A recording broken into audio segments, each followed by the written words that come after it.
Welcome to the FNO InsureTech podcast, a place where movers and shakers from all points within the insurance ecosystem gather and discuss all things InsureTech. We talk about how technology and innovation are affecting and driving change in the industry. Here are your hosts, Lee Boyd and Rob Beller. Hey, podcast world, welcome to another exciting, interesting, on-the-road edition. On location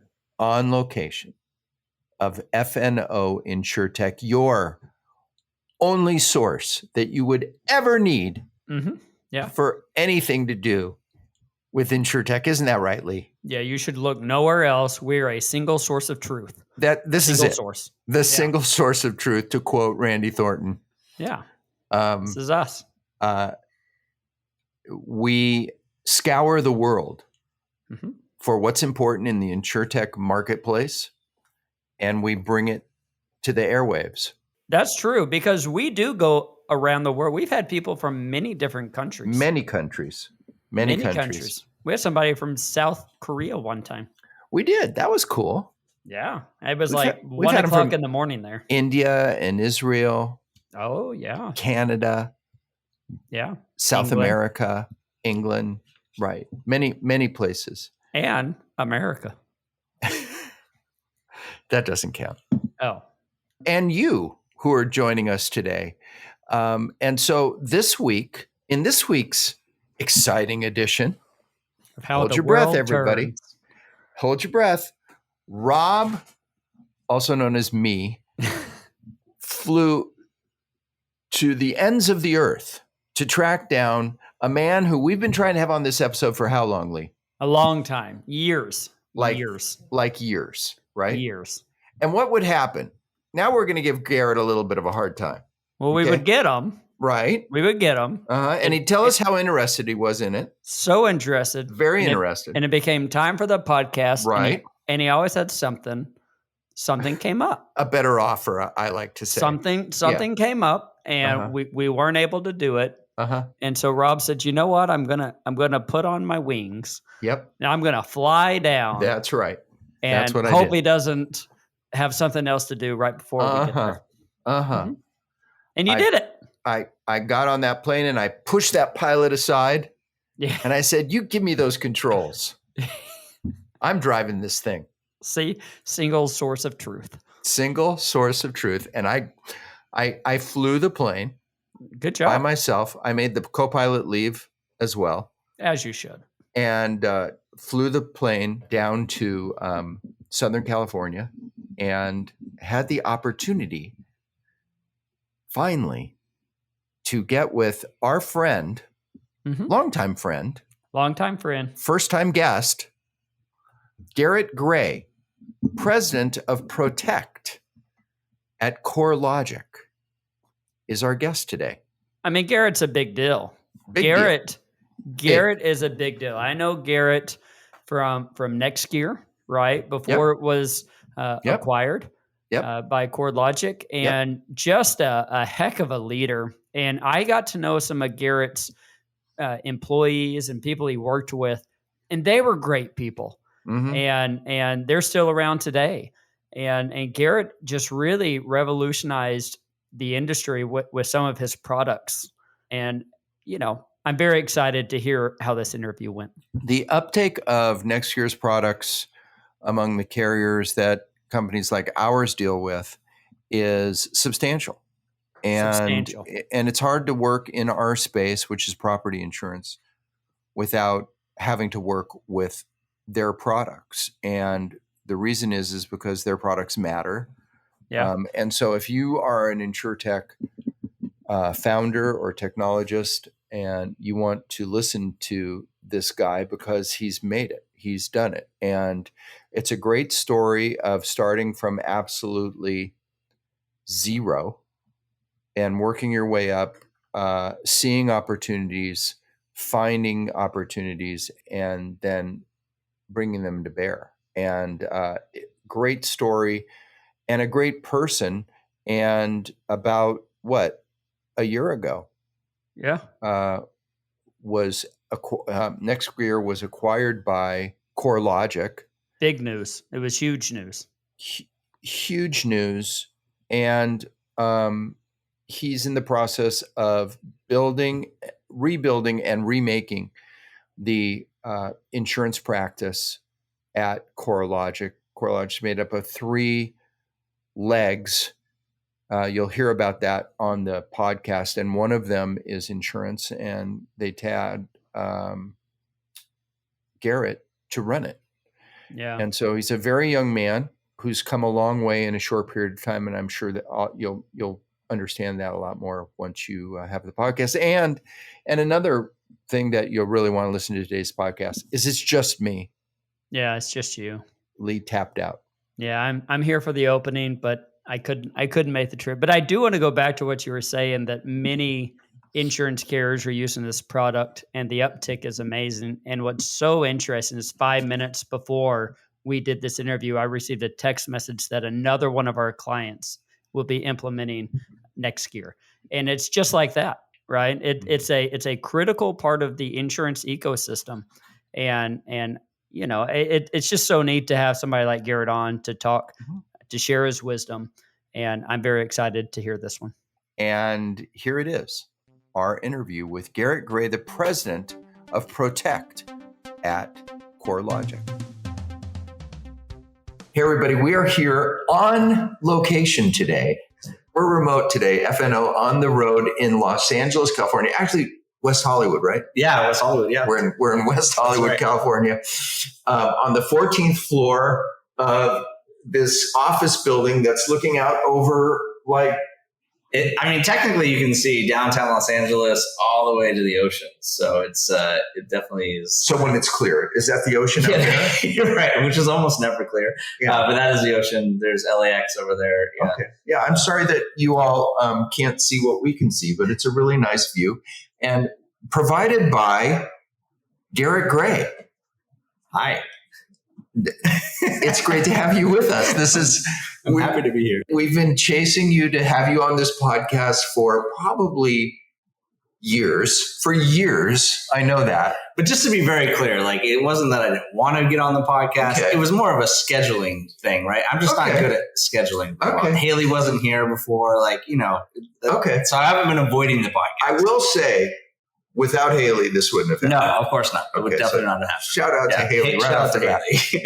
And I want everybody to know that I have the benefit of seeing Garret, and he's a shadow of what he used to be. We got to go there first. Okay. So you are, give us your title today.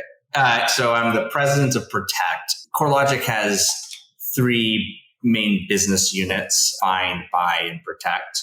And so Find is all the real estate, tech, right. I think MLS, trying to find a home, all the tech around that. And then Buy is all your mortgage tech. So things that large banks use to service mortgages. So almost every mortgage, goes through our system at some point.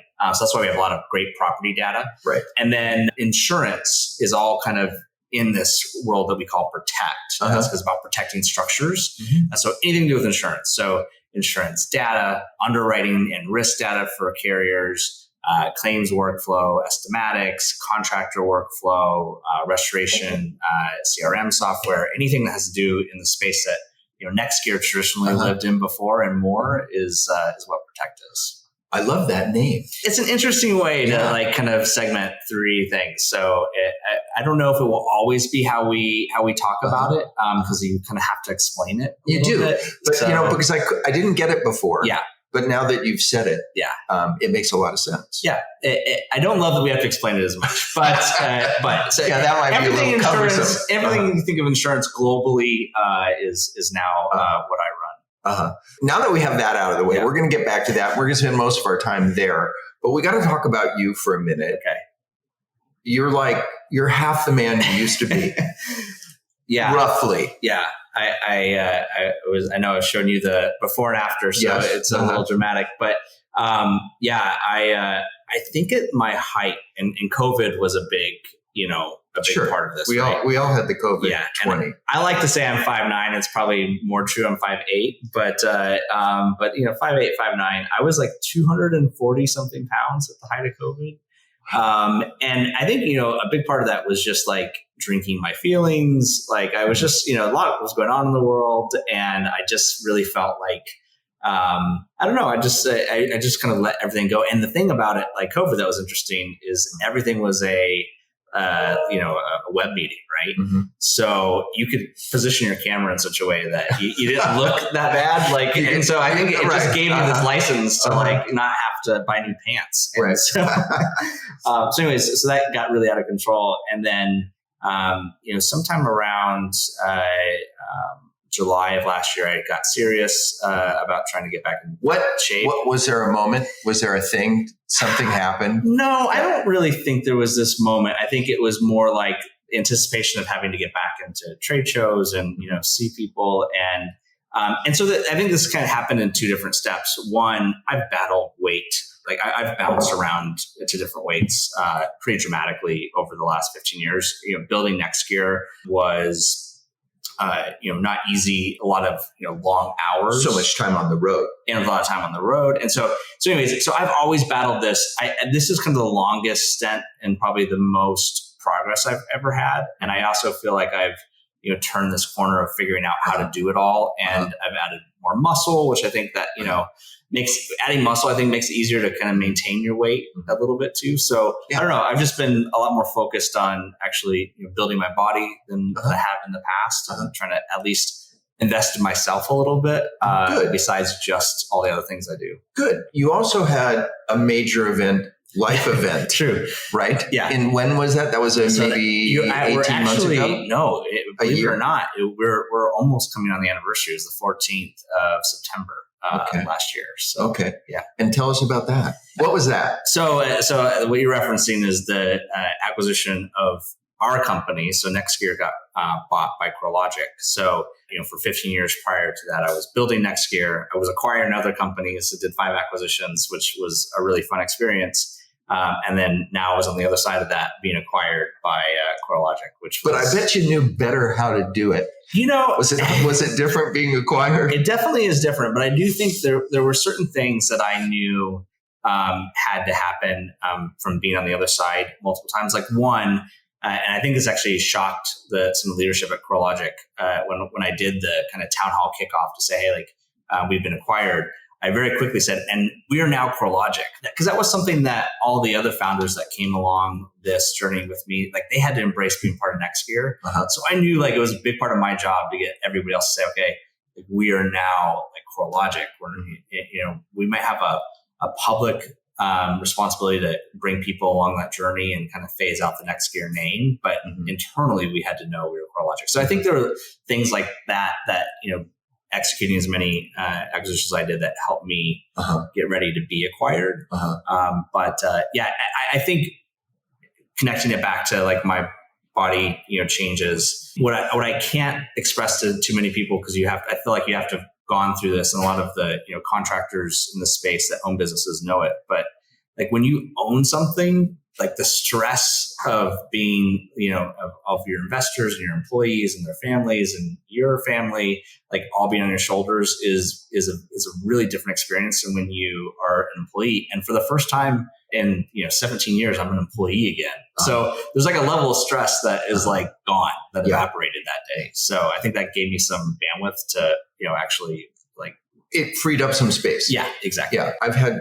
a very similar experience. You live with being an owner for so long. You live with it for so long that you don't even consider it until it changes. Yeah. And then you can kind of look back and see, oh my gosh, I had no room left in my life for anything because I was so preoccupied with employees and acquisitions and growing and development and everything else. And now I have some room. I was saying to somebody the other day, even just normal conversation with people outside of work, I'm having to learn how to go back to some of that, because my mind used to be so preoccupied that I could sit in the car with people and just drive and realize I hadn't said anything in an hour because I was thinking about, work. And And not that I don't think about work as much, it's just different. And so like I'm now having to kind of reemerge into normal life without having that stress. And CoreLogic is a large company, right? Big public company, correct? It's actually not public. Oh, it was taken private. It was taken private just before. We were their first acquisition after they got taken private. So Stone Point Insight Partners together brought them private, and which has actually been really great for us because it allows us to operate a little bit differently. And so they got taken private, then they acquired us. But your point is really valid, though. It's a big company. It's a multi-billion-dollar company. So little next year, going into becoming a part of a multi-billion-dollar company was a change. And on top of that, just our business unit, is about 1,000 people. So we went from 250 people to 1,000 people overnight. So it's been a lot of scaling and adjusting and figuring out what that feels like. And they're probably reimagining with your acquisition and new leadership, reimagining how to get their arms around the insurance beast. So what's really interesting about CoreLogic is most of its revenue is not in insurance. Right. They're known for mortgage real estate. That's right. But property.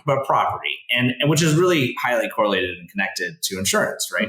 But, admittedly, most of their revenue is outside of insurance.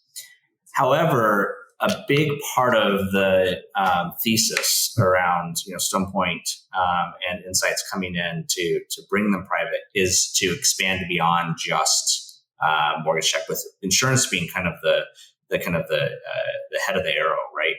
And so while we might be a smaller part of the revenue, we're the biggest part of the focus. Sure. And so what's great about that is the kind of checkbook for me for being able to innovate and be able to do things that, and next year we didn't have the resources to always execute against the, dreams and visions that we had. Now it's a different story. Now we have lots of resources. And so, and we have, pretty much full autonomy. The board and the new CEO, Pat Dodd at CoreLogic, has basically said, hey, we bought you guys partly because of the team. And so, you plus the team that we already had, which was amazing, like go make it happen. And so now we're getting that kind of capability to run more like a small company inside of a big company. So one of the key pieces of the insurance puzzle at CoreLogic has to be the company formerly known as Symbility. Right? Yeah. Talk for a minute about what Symbility means and how I have to think that that's kind of a center point for your strategy. Is that correct? Yeah. So I think what's really important to understand about our insurance platform is that it's really already end to end. So you have all of the data and underwriting capabilities that 400 plus carriers use already today. We're really a leader when it comes to helping carriers make underwriting decisions and decide how they match the price to the risk. And so what that does, it gives us a really deep insight and connections with carriers, very broadly. Okay. Sure. And then you have the next gear side, which was working with 7 out of the top 10 U.S. carriers on claims workflow. And we were connecting to, all different sorts of systems, but, really meaningful workflow, deep connections into their supply chain and really managing a lot of how the carrier operates when settling the claim. And then you have CoreLogic's Symbility, which we don't really use Symbility's name much anymore, but Claims Connect, but basically the estimating platform, and that's used by Liberty. There's actually another top 10 that just signed up that I can't tell you who yet. No, I can't. I wish I could, make that announcement on this. But we can hold back the publication. But it's coming soon, and probably another on the horizon. So there's a big movement to move towards our estimating platform as well. But part of the reason is when you connect everything, the full life cycle of the claim, all of the kind of things that made Nextgear unique, like our contractor network and the people of, and when I say network, I don't mean it in the we don't manage contractors, not MRP, but in the terms of like there are thousands and thousands of independents and franchises and, that 8,000 plus doors of contractors that choose to use our platform that now can connect to, how do we settle things faster and how do we, take all the friction points out of the process. And so when you look at that whole end-to-end platform, there's really nothing else like it. Mm-hmm. Now, that doesn't mean we don't have things to like fix. And we've got, Liberty, who's a huge, top 10, that's in the middle of the rollout here, which obviously is giving us lots of feedback that we're addressing. But I don't think we've ever seen the type of team that we've assembled, the type of resources and the excitement around both from our contractors, carriers, and from us to really reimagine this process in a way that is challenges the status quo. I mean, we've had a certain status quo in this industry for so long. And I think, we're just excited about our chance to really innovate it. So I'm interested in the status quo. I've worked in this industry for a long time, 25 years, and things have been done a certain way. And we also see that the more things change, the more they stay the same. Like, I think one of the promises of technology was it's going to take less people and it's going to go faster. I was at InsureTech Connect it was before COVID. Okay. The last one before COVID. And the president of Allstate got up. He just left. Yep. Glenn Shapiro, I believe. And he said that, technology has all this promise and does bring more data, but it's still taking as long to do something today with all this technology as it did, 20 years ago. So is that changing? Is the status quo changing? Where are we in that progression? Yeah, I maybe would liken it to like every time a new iPhone comes out, which, by the way, I'm setting my alarm because you're one of those guys. I'm going to be up at 5 a.m. tomorrow pre-ordering the new iPhone. Okay. Like I don't even know what's different. I just know I want it. Okay. But anyways, but every time they announce it, it's like double the speed, right? And you're like, is it really? I don't know that I feel double the speed, right? However, I think what we fail to recognize is like all the things that are happening that didn't happen in your first iPhone, right? And so, for example, when you say, things may feel like they're taking longer, I think quality is different. I think our ability to, check and double check and audit estimates is different. I think the amount of back and forth has been reduced in certain workflows. And so I get what he's saying, because I think we feel that in our lives in all different areas where speed is technically improving, but we don't always recognize all the new things that we're doing that we didn't do before and the new benefits and values that we're bringing. But I think the point is still true. We are still at a very early stage of this technology adoption. And when you go to something like InsureTech Connect, there are so many things out there, trying to solve these problems. I think the difference, here is that everything that we do is partnered with somebody who we're solving an actual problem each time. And they're incremental things, they're not theoretical tech. There's some theoretical tech that we're working on that's more R&D. But I think we know we're early in this journey and there's a lot to do. And we're kind of solving this in an incremental way. Let's name a problem. Let's solve it. Let's remove some friction and let's move on to the next one. And as opposed to this, let's go away for 5 years and come back with something we think works and then have to realize it doesn't. Because insurance is complicated. So complicated, and everyone does it differently. And so you have to take somewhat of a bespoke approach to every carrier that you approach and every network that you're working with and every problem that you're trying to solve. And it's complicated. And I think the complexity is what, it saves, some of the contractors are worried, are we going to be displaced by AI, or is this going to, mean that I'm no longer necessary? I think the answer is a lot of this infrastructure that exists today to serve our space is always going to be here, but how do we make it more and more frictionless, faster, more accurate? And how do we, look at the way it's happened and say, does it have to happen that way, or can we do it differently going forward? We've been doing this podcast for almost 4 years, and we've seen a lot of changes in InsureTech, not just in growth, but companies coming and going, things coming and going. And one of the things that we've learned is, just like what you're saying, it's early.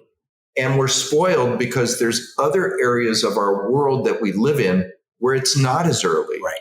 That is way further down the road than insurance technology. Yeah. And so you kind of have to be patient. I think there's a reason for it, though. So it's not true in auto. Like insurance technology in auto is much further along. Yes. And there's, I think, a good reason. Sure. And in auto, there's essentially three main players that are attacking this space, right? And so, you have the large CCC, but then you have Mitchell, right? And Solera. And so you have all these different players trying to tackle this workflow. So they're out competing and they're innovating and they're having to, claw to find new solutions so that they can be competitive and gain market share. That has not existed in our space for how long? And so that dynamic is now new, right? And if you were to ask me, the competition dynamic in terms of like the core space, right? And so you haven't asked me the question yet, but I'll anticipate it and I'll answer it. Like when I was trying to figure out what do I do with next year, because I knew we needed to do something, right? We needed to either make a huge acquisition and really change the game, or we needed to partner with somebody and become a part of somebody. Believe it or not, it didn't optimize for what the outcome could be, because I knew I did not want to go a certain place that would just reinforce this kind of lack of innovation. I wanted to leave this industry with it, even if I didn't stay, which I'm planning to stay for a long time to answer that question too. But even if I didn't, I knew that this combination of CoreLogic and NextGear would create a real competitive force. And I think that what that will do regardless will unlock a lot of innovation on both sides. It's going to force the status quo to innovate more and then get, more friendly for the industry. It's going to then, force CoreLogic to do the same thing. Mm-hmm. And I think that's good. Like no matter what, it's good. No. For the consumer is the winner. That's right. As somebody who's worked on the property side, it's something that we've desperately needed. Yeah. And most companies, regardless of who they subscribe to, have been pining for a long time. And it'll be good for everyone. It'll even be good for our competition, right? Because it will spur on this kind of new sense of like, hey, we've got to out innovate to win. And I'll tell you that, we have your competition. We've had your competition on the podcast. Yeah. They're good, smart people who see that the landscape has changed. Yeah. So you're in a horse race. 100%. And that's what I love. Look, it's a big industry. There's a lot to go after. And so, for us, this is all, there's lots of runway for us. Mm-hmm. I'm just excited that it's going to propel things forward. And I think it's going to be interesting and fun. And there's a lot of energy around, thinking through like, how do we do things differently? Knowing that it's going to, cause this kind of horse race or a war, if you will, that I think only creates cool things. Uh-huh. Let's talk about selling your company. Yeah. When we sold our company, I think we were in what you just said. We were in a similar place. We knew that we either needed to do something enormous or we needed to partner with a different company, and we chose that path. Yeah. Was it that simple? Were you were at a crossroad? Yeah, look, I wish I could have said I knew the economy was going the way it was, and I just was timing things perfectly. That just was pure luck. No, I think we were literally at a crossroad. There was another big acquisition that we were trying. We actually were playing two things at the same time. We're like, hey, we might go buy this. Yeah, we might go buy this company, and this would really change the game and really actually even require us to bring on a new private equity partner. Mm-hmm. Or we're going to go down this road. And so it was, basically as both those things were maturing, this just seemed like the best option both for us, for the company. And I think really a part of it was realizing that they wanted our team, because our team didn't want to break up. This was a really great team, with Jake, Labrie and Jesse, and we, Raj, we had this amazing kind of group of founders and executives that were, I think the magic of our team was like you had these founders, who, aren't necessarily, not all of us, especially not me, I'm a college dropout, right? So I'm not this professional executive. And then you've got, a bunch of, Jesse, who's a Harvard grad, just did this for years at Mitchell. And this kind of mashup of founders and executives has really been something that I think has made our success so fast. And we didn't want to break up.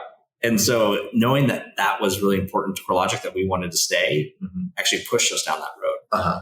So, and how's it been? How's the ride been? To be honest, it was rocky at first. Sure. We had went through a CEO change and at CoreLogic, and just kind of getting our bearings of like, how do you operate in a bigger company?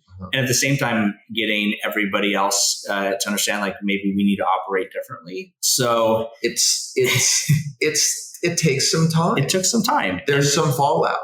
And you know what? But the fallout here has been pretty minimal. That's in great. That I think, pretty quickly this year, the board, Pat Dodd, our new CEO, recognized, we're the, bigger player in the spaces that we play in mortgage and real estate tech.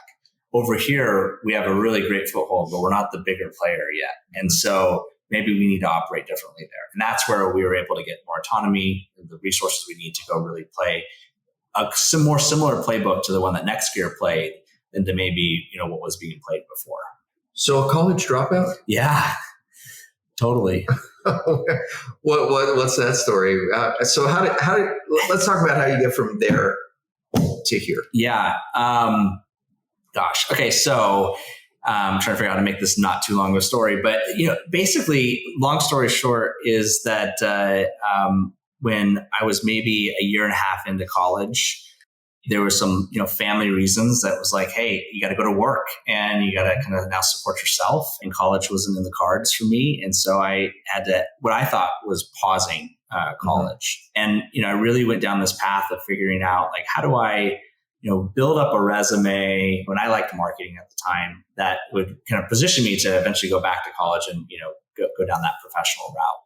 And it's this classic story, or to me it's classic, but it's like, I really thought I was going to get offered this particular job. And I was going through the interview process, and I was really young and maybe very prideful, and thought, okay, they're going to offer it to me for sure. Like, I'm the best, for this particular job. And, somebody gave me some really sage advice and said, well, but you should maybe interview over here as well and have a plan B just in case. And I took this interview at this small restoration firm in Los Angeles, not ever expecting to do it, because it wasn't what I thought I was going to be offered and where I thought I was going to go. And as luck would have it, I did not get offered that initial job, and I had to take my plan B job, which was restoration. And so that was my first. Like, did you know what restoration was? I had no clue. I just knew it was contractors, and it was I knew there was a lot of not the best environments that people were going to be working in. So it really, to be honest, wasn't super attractive to me at first. I was thinking, what am I doing? And when I walked in, I only reinforced this kind of question in my mind, like, should I be doing this? Because it was like pandemonium. People were running all over the office looking for files. Adjusters were, were calling, looking for information, putting them on hold, running around. And this was like a duplex. So they were up and down stairs going, do you have this file? Do you have this file? Trying to just find information to give an adjuster an update. And I walked into the owner of that business who hired me, and I said, hey, like, if I go do my job as, and go bring in more business, how will you handle it? You already have paperwork stacked on everyone's desk, like, yay high. And his response, I'll never forget, was like, oh, they can always stack it higher. Just go get me more work. Sure. That's classic. Classic, right?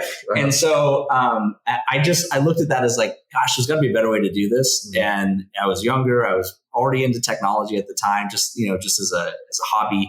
And so I just started tinkering with technology in different ways of like making that a more paperless process. It started out eventually with like this cart that had like a car battery strapped to it, that had these alligator clips into an inverter that powered a laptop and a printer and a scanner and headlights. And it took two people to lift out a box truck to, go into these, burnt out homes and, try to document and get things signed and scanned back up to a file server in real time. completely difficult, but actually started to, kind of change the game and is now what our mobile app does. So it's kind of amazing to see like how technology has gone from something analog to this. But did that become Dash? That's what became Dash. Yeah. Yeah. It's, and there's, I'm trying to not, belabor the story too much, but there was a lot of iterations all the way through. There was a lot of just, I think, a bit of like blind optimism, like, oh, I could do that, right? Let's go do it. And we did it. And it basically got to a point where when we built our first application and it got some pretty quick market acceptance before probably it should have. And then, things were like crashing all over the place, but we had people's data. Like we had to figure out how to make it work. And so we just kind of sheer perseverance went and just kind of pulled it out and eventually built a market-leading product in that space. And so how did you were working for somebody and developing this. So how'd you go from that to, and you were, so it's actually a long story. So I started out as a director of marketing restoration. I started figuring out different strategies for making that process more paperless.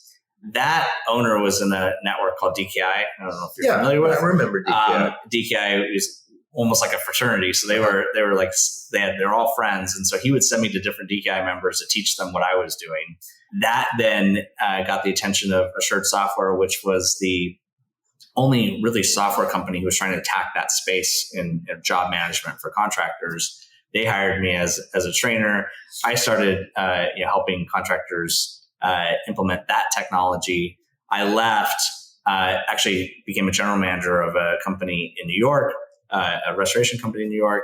Started to kind of refine and see the limitations of what that was doing at that time. And then started a consulting practice that was just about helping contractors adopt all different types of technologies, which then eventually turned into me starting my own technology. So that's how that was the. Were you iterating with Dash all that time? No, Dash did not. We didn't even start thinking about Dash itself until 2008.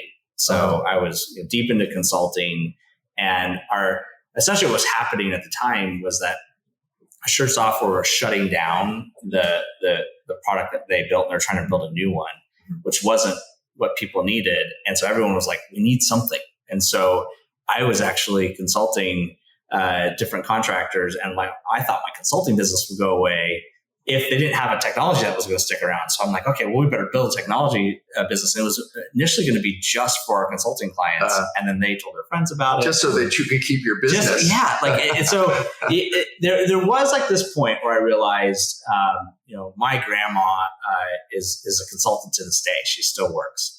And I really respect her. And I was her oldest grandchild. And so she took me all over the world, and I got to see her work in all different sort of contexts. But I always remember thinking, gosh, she's always has to work. She doesn't have something she can really sell. And so there was this point where I was...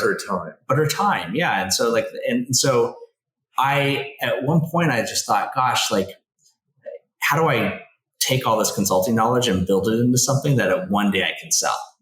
And then not necessarily have to always sell my time. And that I kind of learned that lesson from my grandma. And then that's what kind of made me decide, okay, there's a need. I don't want to always be just selling my time. Maybe I should try to build something to see if that would. So you did, but that wasn't NextGear. Yeah. Is that what it was called right away? So, we started, so Shift was the name of the consulting company, which we had this brief period we called ourselves Guerrilla Developers. And then it was NextGear. It was NextGear was basically what. And so NextGear kind of comes out with a product. Yeah, called Dash. A product. But that's not where you ended. No. So Dash was essentially our job management tool for restoration contractors and those that manage them. So think your franchises and even some MRPs or MRNs.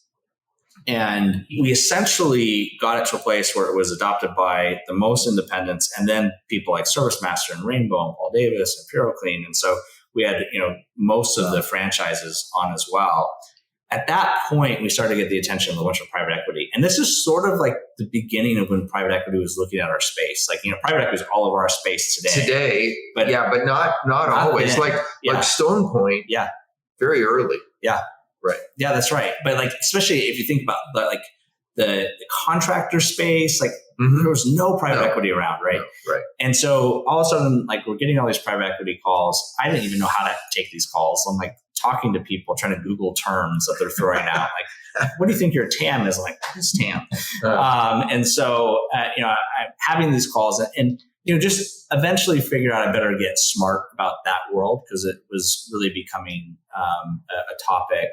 And I just made this decision one day that I was going to partner with somebody because I knew what we did to get to where we were wasn't going to get us to where I wanted us to go. And I needed a partner to both help us and to kind of think through it. And so landed on a company called Garret Capital in San Francisco, an amazing private equity firm. They were really great to work with. And they really helped us develop the strategy of going and buying other companies in the space and building a platform through that process. And that's why we acquired 5 companies in 3 years, which was like a huge roller coaster. Yeah. Every time I turned around. Yeah. It was a new company. Yeah. And what were those companies? So the first one that we acquired was Client Runner. Well, before we go there, let me ask you. So you had a vision, though. Yeah. I mean, you weren't just buying companies for the heck of it. Right. You had a vision of where you wanted to end. Yeah. And these companies were in support of that. That's right. We've always saw ourselves just rolling up. No, we always saw ourselves as creating a platform that united carriers and contractors mostly, but really the whole ecosystem in figuring out how to get to a faster claim settlement with less friction. That was sort of always our thesis, our vision, and using technology to do that because there's so many pieces of the claim process which really could be automated because frankly, you've got adjusters who are trained differently, right? Even in the same company, depending on who trained the adjuster, they may have a different perspective on how you settle a claim. When really the carrier has one perspective, but it's hard to institutionalize that. Yeah. And so technology can do that, right? And so it removes the stress from the adjuster because really technology can look through line items, do math, and go, is this within the guidelines or not? That's a lot of work that has been thrown on adjusters.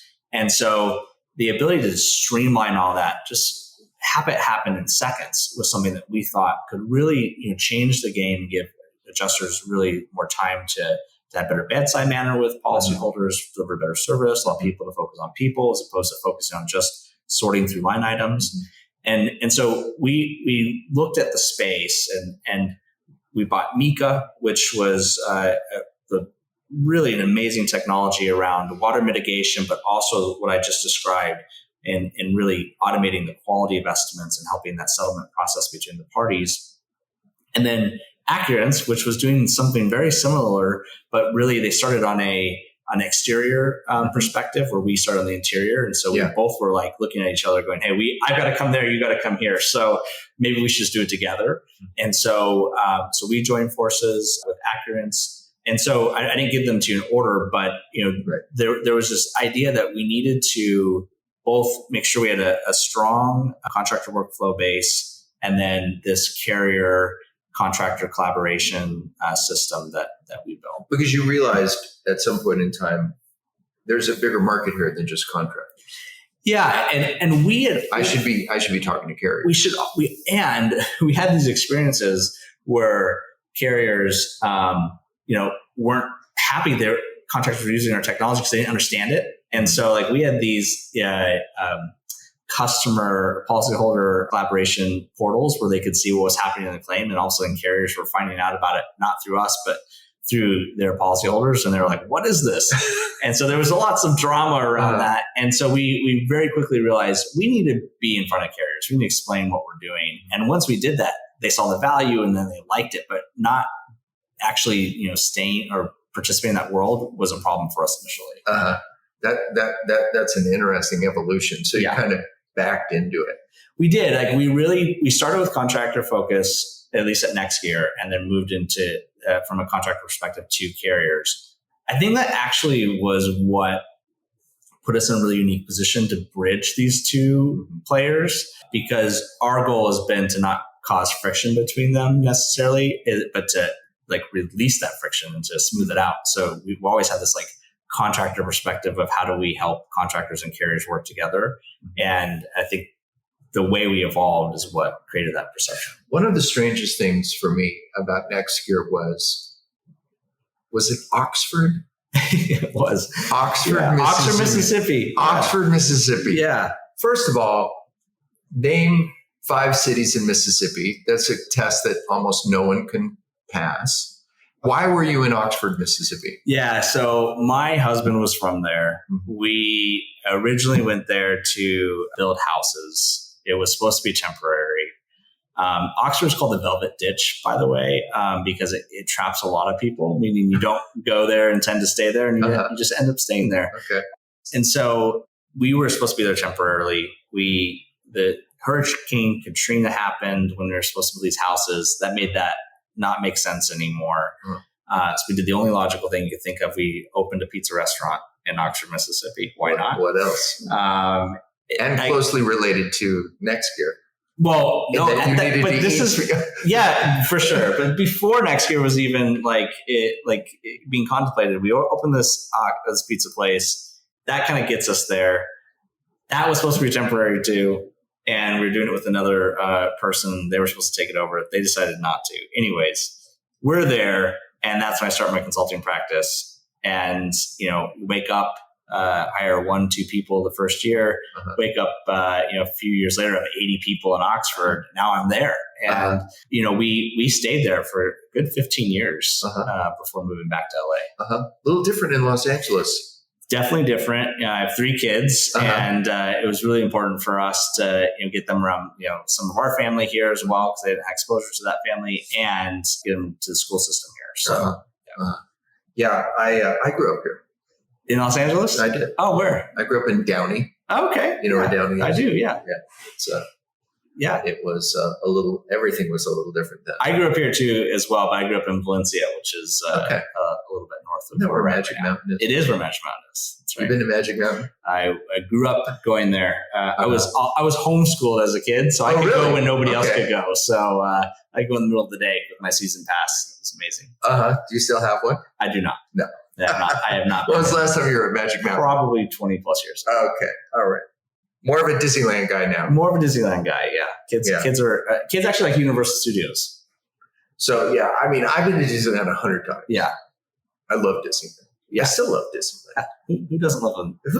You just can't go on the weekend. That's right. Right. That's right. You have to go during the school year in the middle of the week. That's 100%. So let's talk about InsureTech. Yeah. I would say that CoreLogic and the Protect area is a major player in the InsureTech world, right? Yep. Talk to us about where InsureTech is, where it's going, and the role that CoreLogic is playing and will play in that. Yeah, so I think there's 2 roles that we'll play. One is I think we'll continue to press the envelope on innovation in a whole host of subjects in the entire claim workflow, both in underwriting and in claim settlement.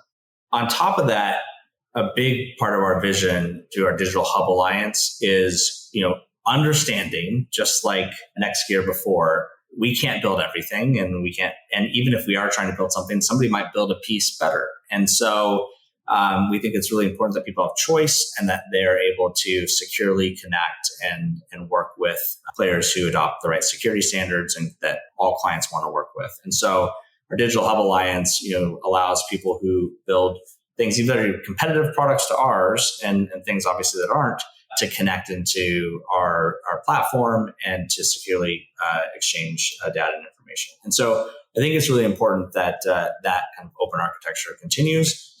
It's got to be secure, which doesn't mean everyone gets to play. Like that's, I think, one of the biggest, hard things to explain is that all of us, when we sign up to be a part of an ecosystem where carriers are involved, have to live up to a certain minimum threshold, which is really, really high in security standards. And some really smaller players haven't been able to get there yet. And so they need to get there first. But once they do, and once carriers and contractors decide they want to share data on this platform, anybody is able to do that. But that can lead to an accusation of you're not open. Yeah. I mean, I think if the idea is that in order to be considered open, you have to allow anybody on the platform, regardless of the security standards. Yeah, that definition of open is just not allowed. But the definition that we have, which is, I don't care if you compete with me. If you have the right security standards, you should be able to operate on this platform, just like Apple does, right? Like, so Apple, has different, Google is on the Apple Play Store, et cetera, or vice versa. So I think this is a open with security standards, and but we don't have a competitive dynamic that we consider. Look, in terms of like where I think things are going, one of the things that CoreLogic hasn't talked about and that we will start talking more about is our AI leadership. So AI and machine learning is I think a big transformational force that's hitting our space and lots of spaces. And what we're looking at is bringing big data from our property data assets. The AI that we've been developing there for years. See, one of the amazing things when I stepped into CoreLogic is realizing there is so much AI around. Okay, well, we've got to count the windows. We've got to figure out, is this a high-end kitchen or a low-end kitchen? Because we do that on the real estate side. There are hundreds and hundreds of AI models that we kind of walked into. We said, how do we operationalize this for insurance? And so now we're starting to connect all those dots and really allow for things like pre-fill. So, for example, for a contractor, like knowing the age of a property is important. Like we used to teach contractors, try to look at a toilet, try to figure out what the age of the property is, see if you need to do, lead testing or asbestos testing, right? Well, we know all that information. Sure. We can tell you before you get there, that you're going to have to do that kind of testing. Don't go set, air movers if we think there's asbestos, right? And so there's a lot of the process that we can really drive forward through the property data, through AI. And I think that plus image to scope, there's so much that is happening in our space that both we're driving and others are driving. I think when you wake up in 5 plus years, you're going to see a lot has changed, and technology is going to play a bigger role in how people get their jobs done. I'm always interested in the timing of these things. Yeah, like you said, 5 years, and I was going to say 10. Yeah, you beat me to it with 5. Do you think in 5 years, if somebody went to sleep today and woke up in 5 years, they'd say, "Wow, this is really different"? I think if you went to sleep before COVID and woke up today, it would feel really different, even from a technology standpoint. You'd say, why is everybody working in their house? I think that COVID accelerated things that were already happening, but it put us on a track that I think is harder to reverse today. I think carriers learned a really tough lesson with this kind of abrupt, like, we may not be able to go into people's houses. We may not, we may not have our adjusters at the desk anymore. Like there was so much that happened so fast. And I expect that the echoes of that will continue, mostly because for our industry, we were already on these tracks, and it's just going to push people to make these investments and move faster. God forbid we have another pandemic, but I think we know what happens if that happens. And so I think we all have to be prepared for different types of workflows for different reasons. So look, I think if you'd have asked me a few years ago if we'd already have fully autonomous vehicles, I would have said yes, right? Sure. I'm an optimist when it comes to how fast technology will be both adopted and come out. All I know is that it's going to keep increasing in speed. And for those who are technology resistant, for those who are like, I don't think it's ever going to take hold, I think that's the wrong way to look at it. I think, technology will continue to change the way we work. At the speed, I'm not sure, but if you're planning to be in this industry for 5-10 years, I think now is a good time to be, figuring out how to exist in a technology-enabled environment. So CoreLogic is known as a data company, right? Yeah. and they're building this protect function more and more and more. It's been around. Yep. I mean, their insurance practice has been there for some time. Yep. And is that because they said, some smart person at CoreLogic said, hey, you know what? We have all this property data. We have to be able to use it in insurance. And they've slowly been feeding that. But did they buy you because of data? Is that part of the grand plan? I think data for us has nothing to do with why they bought us. One, they don't really even have access to our data in lots of different ways. There's a lot more restrictions on our data than maybe some of the other things that they own. I think a couple reasons why they bought us. I don't think there was another likely asset that had sort of the scale that we had and the market reach that we had where they didn't have reach. And so I think when you look at what they needed and what we had to really create a competitive asset that would really give the status quo a run for their money, I think that's why they bought us. I also think that the team that we assembled was a really amazing team, and they needed, it's in holes that they needed. They needed the intellectual capital. Yeah. And so, there was a lot of discussion around like, hey guys, will you stay if we do this? And our response was, we'll stay if we're in a position to win. Wow. And so we had a pretty strong conviction that we would stay, but you have to demonstrate to us that you're going to put us in a position to actually be successful for this space. If not, then we may not stay. And a year later, and we had really no contractual obligation to stay. We're still here because we think we're in a position to win. So is going to InsureTech Connect in a couple of weeks an exciting thing for you? Yeah, it is. I'm excited because last year, was a little, down in the attendance because of COVID. So I'm excited to see who's there. It's always neat to see all the things that are popping up in our space because there's a lot of cool innovation. Will you be doing that? Will you be walking around?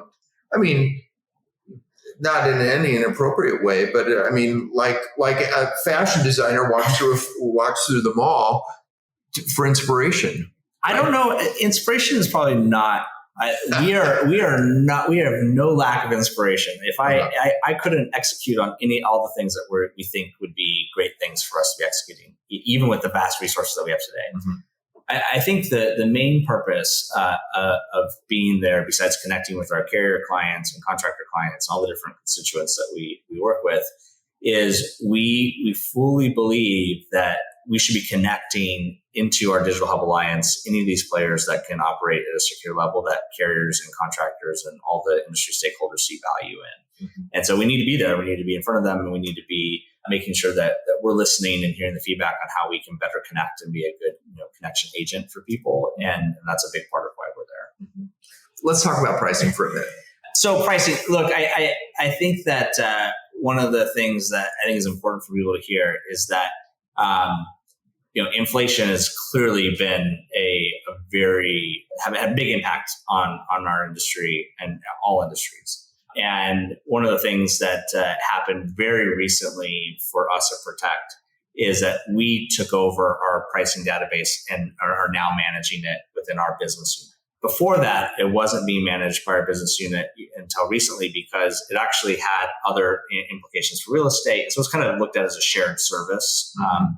But we won the argument that the contractor and carrier dependency on our pricing is really the main purpose of this database. And we wanted to make sure that it had a feedback loop that was close enough that it could be really responsive. And so I think what you've seen is us getting tighter on some of our definitions, where I think a lot of the people who have had issues with our pricing is more because of the definitions and making sure that what level of category cleaning are they focused on? Is it really a standard cleaning versus a heavy cleaning? And that can really change the price dramatically. Sure. And so between definitions, making sure we're getting a feedback loop that's faster, getting information from the contractors and the people out doing the work about what the actual costs are, making sure we're able to feed that in and get responsive pricing back out to the field quickly.